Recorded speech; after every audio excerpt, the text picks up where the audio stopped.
Looking at new construction homes, it is so much fun. People love it. They love the process, but at the same time, it can be pretty overwhelming. Depending on the builder and how they work things, there can be a lot of options. And then there's some builders who don't offer as many options, but it just feels, like I said, overwhelming, I think is the best word to use when you have to pick things out, pick those cabinets, pick colors, pick flooring, and it can be very expensive. That price tag just goes up, up, up, up, up, with each little decision you make. And so one thing I do when I work with people, when they're looking at new construction, is I help them kind of process and work through some of those options and think about, okay, if you're really trying to stick to a particular budget, what do you really need to do now? And what can you do later after you close on the property that will help you save some money? So maybe something you could tackle, or a lot of these things just a handyman can do. It's not like you have to pay big bucks and get a licensed person in to your home to take care of these things. So in this video, I want to share with you, when it comes to new construction, 6 things that you can do to save on the sale. Hi, I'm Jill Thomas, and each week I bring new videos about what it's like to live here in the beautiful and today very humid Sunshine State. And then, of course, I like to talk about real estate. So if you've been either thinking about making a move to the area, or maybe you're already here, you need to buy, or maybe you need to sell, then this might be a really good channel for you to follow. So hit that subscribe button, notification bell, all that good stuff. And then please keep on watching. But then what's really important is when you do need to make a decision, when you need to take the next step, please give me a call. Reach out to me, text, email me. I've got a contact form you can click on down below in the description. And then I can follow up with you and answer those questions so you can make really good decisions for yourself, for your family.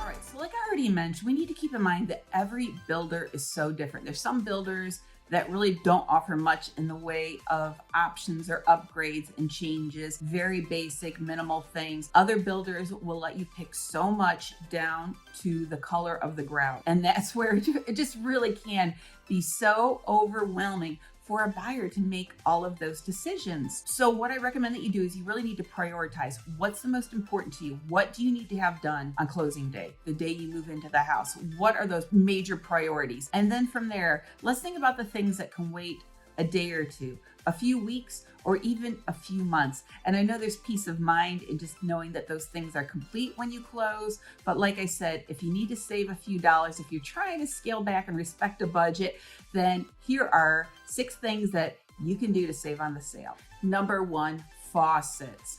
Okay, the price of faucets are just absolutely ridiculous. And now they've got really fancy ones too, where, they're motion sensor. There's so much out there. And a lot of times these builders, and you're gonna hear me repeat this almost with each point, sometimes they don't offer a lot of options, or that, it's not like walking into Lowe's or Home Depot when you go to pick those things out. So this is something where if you just stick with what the builder provides for free and very low end, low quality, but then shop around, try to find a deal, find sales, find what you really love, buy those faucets, and then right after you close, whether it's yourself or a handyman or a plumber, go in, change out those faucets. It can save you a lot of money. Number 2, cabinet knobs.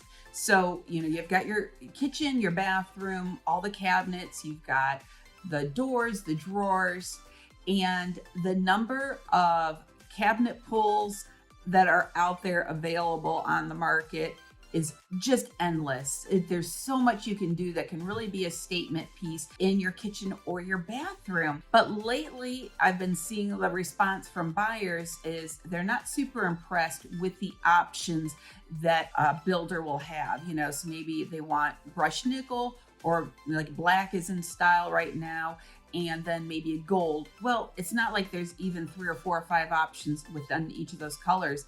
The options are pretty minimal. So if you can live with it, shop around, get those knobs and pulls that you really love. And then after closing, have those installed to fit perfectly on your cabinets. And another great way to save a few dollars when you go under contract for new construction. Number 3, light fixtures and ceiling fans.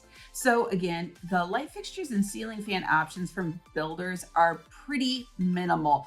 If anything, this is what I recommend to buyers is don't skimp on having the lighting installed in the home, but don't worry about going, picking the light fixtures right there from the builder. Again, if there's something you really love and it's worth it to you, then great, go for it. But just making sure that you can change out. There's like maybe sometimes they'll have a plate there, or sometimes it's just some cheap light fixture that they'll put in its place. And every builder's a little different on how they do the lighting. Some will say, okay, in each, bedroom and each main living space, there's going to be one place for a light. Some will do only so much, and then you have to pay for the extras, and then also recessed lighting. So be sure that you don't skip on having them install the lights, especially the recessed lights, because that's so difficult to do aftermarket. But then you go pick what you like. And again, that's a handyman job. It's not like you have to get an electrician necessarily out there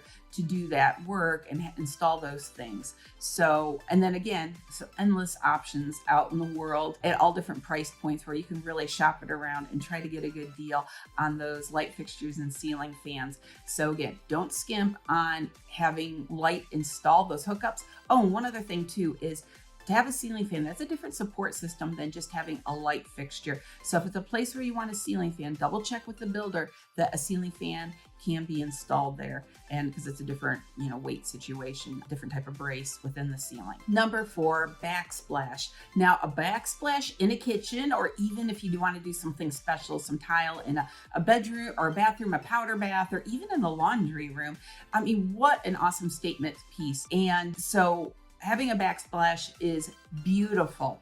But again, a lot of times with the builders, the options are limited on what you can do. They definitely have a lot of subway tile and things like that. And there's some really neat designs I've seen. But again, this is something that you could hire somebody to do after you close. Now you might think, like installing a backsplash is different than maybe installing a light fixture or changing out a faucet. I want to make sure it's done just right. So, in your mind, you might think, well, let me make sure the builder does it. I'll be honest with you. I have seen backsplashes have to be ripped out and redone just days before closing, because they don't always do a really great job. So if you can find a good installer, if you're not able to do the backsplash yourself, then again, go out, find the tile that you really, really love, and then hire somebody else to do that after you close. Number 5, closets. Now, this is not a matter of to closet or not to closet. I'm not saying do or don't have a closet put in. The closet will be there, but what's going to be inside the closet? There's some really neat organization systems out there that really take it up to another level. And it's just so beautiful when you open up that pantry door, the linen closet, or your own personal clothes closet in a bedroom and see some nicer shelving and maybe some drawers and things. So again, you can go with the tried and true white wire stuff that, we've all seen. We've all had it in our homes at some point, but some of these closet systems can be, pretty expensive. So again, price it out, see what it's going to cost if you were just to purchase the materials yourself versus having the builder do it, and then see if they'll just not put any shelving in at all. So then holes don't need to be patched or anything like that. And then buy that, see if you can get somebody scheduled to install that right after closing so you can move all your things into your closet without too much interruption. Number 6, the lanai. Okay, so all builders, all floor plans are so different on what they're going to offer with the lanai. Some you just step out and it's nothing. I mean, it's just a few feet of covered space and you have to pay to extend the lanai out, and that's an upgrade. Some, they're already pretty large, and I'm talking the covered area. I'm just not talking like concrete that's being poured or some type of decking. I'm just talking the covered space. And then of course underneath, if it's covered by the builder, there's going to be pavers or concrete underneath that. It's not like that's going to be dirt. Okay, so that's a package deal. If you get the extended roof line, then you're going to have concrete underneath. And so I always tell people, get the biggest covered space that you can from the builder, because that's not something you're going to want to do aftermarket, because this is a structural thing. You don't want to try to extend that roof line later. That's just going to be a big mess. So get as much covered space as you can, as you're allowed. I think that's almost number 1 in my book. And because it's a structural thing. And so to do that later, it's just not going to work out too well. So first focus on that. And regardless if you're getting a pool, not getting a pool, because here you want to be in the shade. Everybody wants to be outdoors, but you don't want to be in the hot sun. And even right now, it's in the middle of summer. It's raining every single day, every afternoon or evening. It's just the way it is rainy season. I love just to go and sit on my lanai and enjoy the rain. It's a little bit cooler. It's beautiful. So if you don't have ample covered space, then you can't do that so well. So first, get as much covered space as you can. But then from there, if you just want to screen in the lanai, you just want screens so you don't have the bugs and stuff coming in, that may be something that's more affordable to do after you close. It's not a cheap thing. This is, of all the 6 items I'm talking about today, talking about this lanai, screening it in, doing something with that is definitely the most costly of all of them. So it's really good if you can kind of know your numbers a little bit. So you've got a couple of options with your lanai. So you've, again, just max out the covering, and then you can either just screen it in the way it is and have a screen door on the back. You can see about maybe extending the lanai if you're not getting a pool. So that means that you either continue the pavers out or concrete out, and then you're going to screen it in. So that extension now is going to have a screen covering. We call that our cage, just like you see over a swimming pool. The cage is over a swimming pool. And so then you have some covered space and some uncovered space. So let's say you want more sitting area. Maybe you want a fire pit out there. You're going to put your grill out there. You know, you want a little bit more elbow room outdoors. And so that's a really beautiful option. So maybe doing that after closing. Like I said, I got somebody who's closing actually today on new construction, and he's got it lined up to have a company come extend the lanai and do a larger screen. And he really shopped around. Prices have gone up. It's like $20,000 to do all that. So this is not a cheap project. And usually I don't think builders extend lanais, but they will screen in the lanai. So look at those prices, find out how much that's going to cost, and then decide what you want to do. And then of course, same thing with the swimming pool. You can either have the builder do it, or you can do it after you close. Now, typically, if you go with the builder, it's going to be more expensive, but the convenience of having it done when you move in and you don't have your backyard ripped up for months, you know, there's something to say for that. So sometimes people prefer to have the builder put in the pool. Sometimes people would, you know, you want to save because it's significant money you're going to be saving. Then let's do it after we close. So there's some things to think about with that. There's pros and cons to a lot of this, but think about the lanai too as you are getting that house built and you're looking at new construction. As I already mentioned, everybody's priorities and what they need to have done is a little bit different. So sometimes the convenience of having a builder do it for you, there's something to say for that. But at the same time, if you do need to save some money, scale back on that budget, then here are 6 good things to think about and consider. And then one other thing too is there is a difference between having the builder do it, because then it gets rolled into your mortgage, versus if you do take care of these things after closing, this is 100% out of pocket. So sometimes in the end, okay, with the exception of maybe, let's say the lanai, some of these things, maybe it'll cost you, if you want to do it $5,000, $10,000 more. Okay, well, how much is that? How's that going to impact your monthly budget? You know, maybe not so much, or depending on what you really want to do, maybe it could be more than that. So you have to work on those numbers and think that through. And then also, if you know you're going to want to go after new construction and really customize a home, then kind of get an idea of how much prices are for things in the stores and maybe how much it would cost for installation if you can't do it yourself.